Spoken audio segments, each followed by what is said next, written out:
Ok, hermanos, buenas tardes. Una vez más estamos aquí para compartir unos minutos de la palabra de nuestro Dios. Estaremos compartiendo una vez más el tema de la iglesia.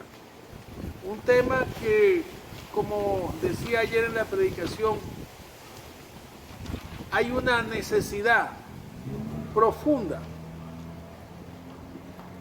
de identidad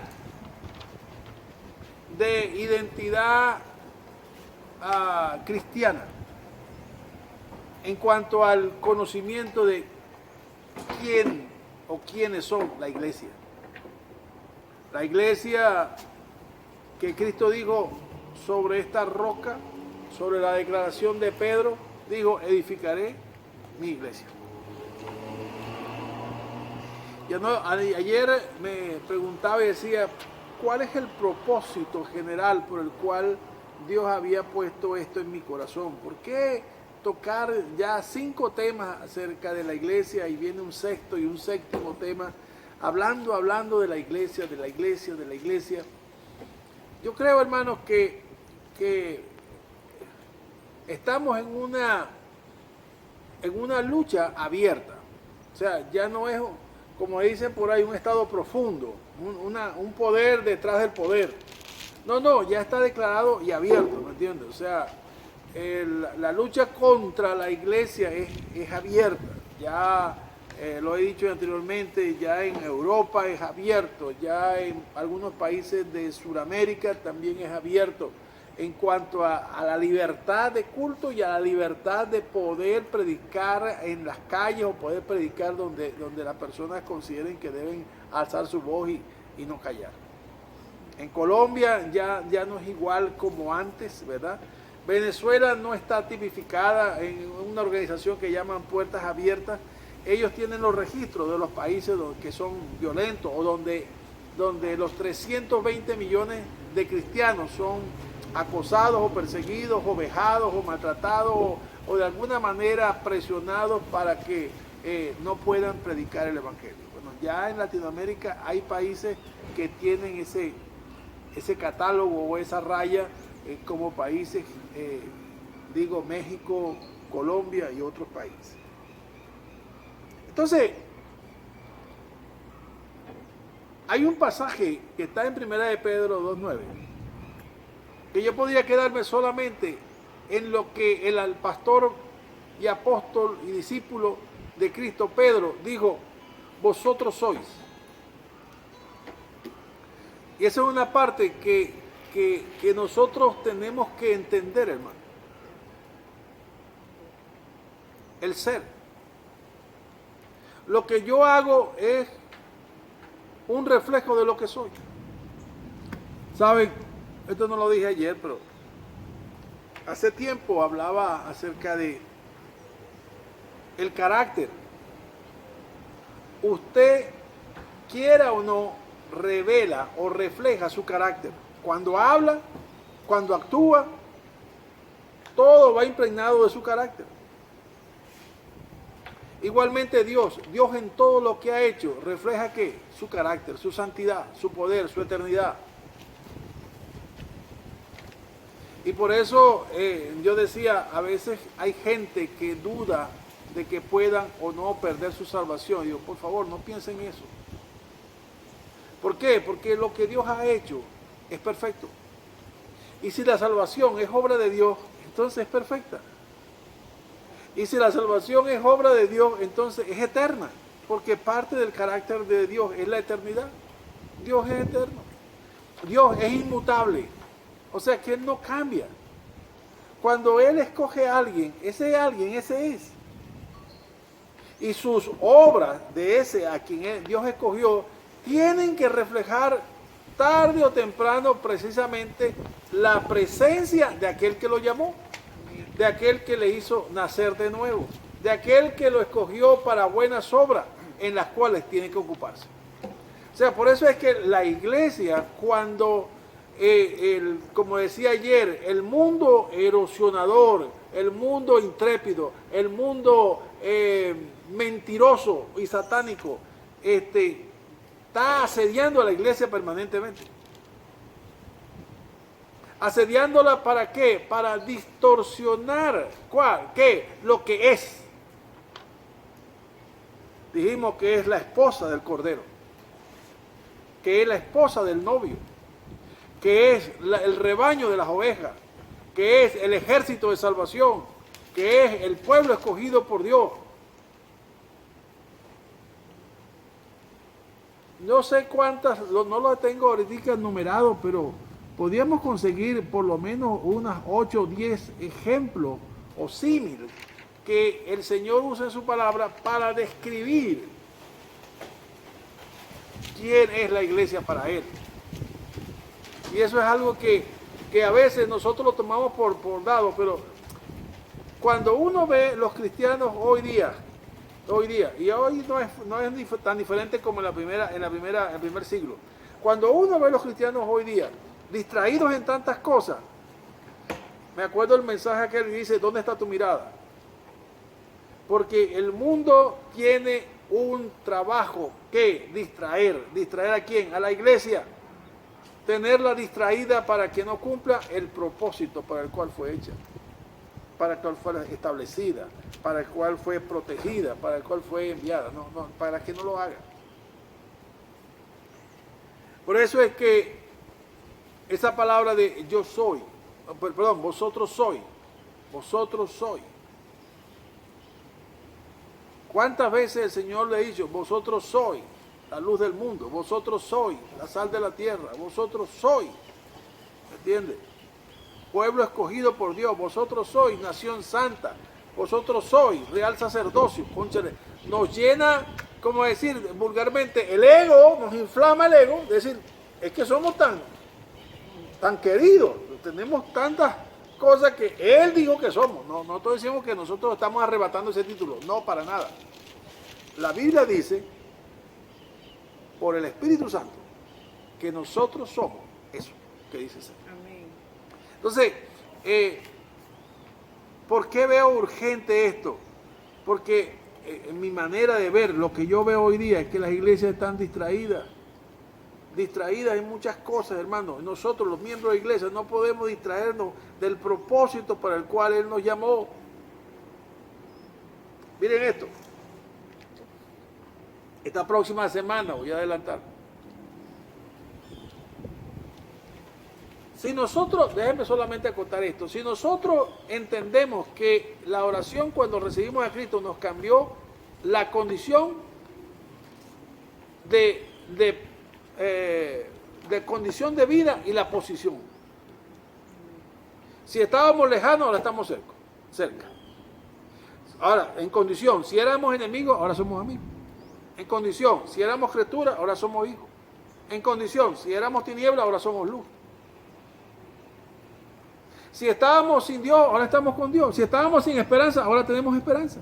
Amén. O sea, somos la única gente en el mundo que tiene, óigame bien, la única gente del mundo a quienes Dios les ha dado esperanza de gloria es a la iglesia. Amén. Amén. Nadie, ni los budistas, ni los hinduistas, ni los islamistas, ni nadie en el mundo tiene esperanza de gloria una vez que muera. Por eso es que no podemos perder, porque si perdemos nuestro propósito, perdemos nuestra identidad. Si perdemos la identidad, perdemos el propósito. Entonces, lo que somos, eso nos identifica, y a eso tenemos que hacer que nos identifique como lo que somos. Entonces, hermanos, hablemos unos con otros, y hablemos entre nosotros como lo que somos. A veces pensaba decir, no, es que el coronavirus, que el gobierno de Maduro, que la situación económica, que el efectivo, que el dólar, que ya va. Está bien. ¿Sabe que hay otra cosa que nosotros debemos saber? Que la palabra dice que sabiendo que las aflicciones del tiempo presente en nada son comparables con la dicha venidera. Pero ¿quién tiene ese conocimiento? La iglesia. Más nadie. El pueblo de Dios tiene ese conocimiento, más nadie. Entonces, no podemos dejar que ninguna circunstancia eclipse el propósito. En una oportunidad, no recuerdo, hace un poco tiempo, que les hablaba acerca de, por ejemplo, Daniel. Daniel no estaba bajo la autoridad del rey de los caldeos. Y él los sátrapas no lo urgieron para que sacara un edicto de tal manera que nadie en los próximos 30 días ni orara ni adorara a ningún dios, sino al que ellos levantarían como estatua de adoración. Sin embargo, ¿qué hizo Daniel? Eso no le eclipsó. El Dios dijo, ya va, la gente puede hacer lo que le dé la gana, pero yo tengo que adorar a mi Señor. Y no lo dejó de hacer. Y por eso lo llevaron ante el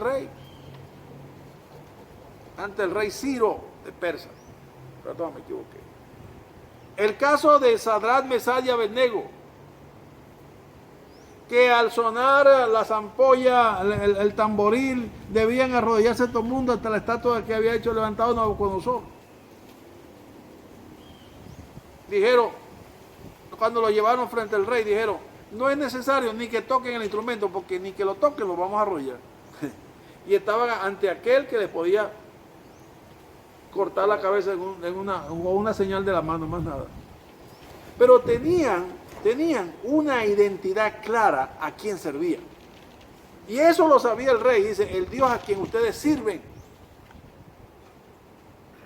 Por eso es que uno tiene que ver alrededor de nosotros la gran nube de testigos que tenemos. Señalé ayer que Jeremías tenía enemigos por todos lados. Su familia no le creía, sus profetas no le creían, los oficiales del rey no le creían, ni el rey le creía, nadie. Pero él tenía una identidad clara como profeta. Él tenía que anunciar, aunque no sonara bonito, lo que Dios le había dado. O sea, tenemos una nube de testigos, claro que tenemos una nube de testigos que han hablado acerca de lo que Dios les mandó a hacer. Bueno, la iglesia hoy día, aunque está asediada por el mundo, aunque está infiltrada por el mundo, todos los tentáculos que el mundo está, para que no piensen en aquello que tienen que hacer, pero ese es el problema. No podemos dejar que el mundo, y alguien tiene que levantarse hoy día y decir, la iglesia tiene promesas de gloria, la iglesia tiene la autoridad de Dios, la iglesia tiene el poder del Espíritu Santo, amén. La iglesia es la nación santa que el Dios viene a buscar, es el pueblo por el cual su Hijo Jesucristo derramó su sangre. Amén. No son ningunos huele fritos, no son ningunos cachilapos, es la iglesia. No hay poder en la tierra. No, Rusia no tiene poder, China no tiene poder, Estados Unidos no tiene poder que tiene la iglesia. No tienen el poder de la iglesia. Porque ni el comunismo, ni el capitalismo, ni el hinduismo, ni los talibanes, nadie ha podido detener la penetración de la iglesia en ninguno de esos lugares. Porque aún en esos lugares se sigue filtrando la iglesia. Y hoy día hay un avivamiento en China como jamás se ha habido. Pero ya empezaron en China a legislar leyes para cerrar templos, para destruir templos, y la iglesia de China ahora está creciendo más que nunca. Porque nadie tiene la autoridad y el poder del Dios Altísimo, sino la iglesia. Amén. Eso es lo que tendamos que recordar todo el tiempo. ¿Para qué? Para que dice la palabra, no dejéis amedrentados por la palabra de ellos. Eso es cuando los apóstoles estaban allá en el Sanedrín, que ellos los intimidaron para que no hablaran más. No sé cómo ya va. Juzgad vosotros si es necesario a quién debemos obedecer, si a Dios o a los hombres.